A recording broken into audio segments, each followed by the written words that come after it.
Maayong hapon mga kaprobensyano. Time check, ang oras nato karon alas 3:40. Ang hirap talaga mga kaprobensyano pag maabutan ka ng malaking hunas mga kaprobensyano.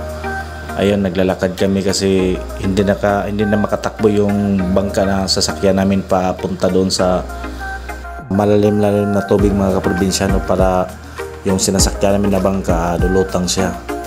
Ayan pala mga kaprobensyano, kasabay pala namin pag-uwi sila ni ma'am at saka si sir. Dito pala sila nagtuturo dito sa kabilang isla dito sa Taganungan mga kaprobensyano. Kaya saludo ako sa kanila, kang ma'am at saka kang sir.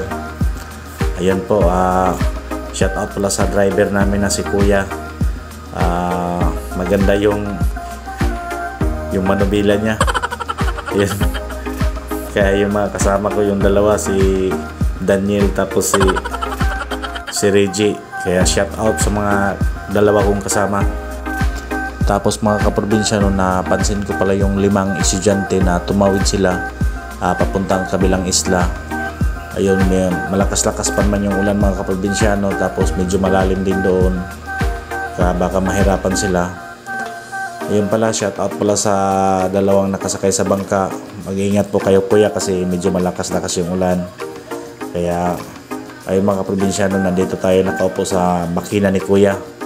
Bumili ba ako sa makina ni kuya kasi isang hila mo lang, ayun, aandar na mga kaprobensyano. Kaya ayun mga kaprobensyano, nandito na kami sa babaan namin. Nandito kami sa tulay na.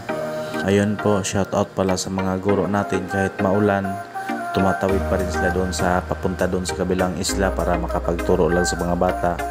Kaya saludo po ako sa inyo ma'am at saka sir. Kaya yun mga kaprobensyano, let's go na, uwi na tayo kasi medyo malakas-lakas na yung ulan. Tapos mga kaprobensyano, may nag-shoutout sa atin yung dalawang estudyante. Ayun, shoutout din sa inyo. Kaya yun mga kaprobensyano, let's go.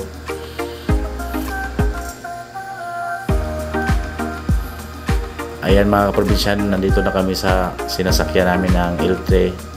Kaya hanggang dito lang yung video natin mga kaprobensyano. Mag-ingat po kayo. Bye-bye.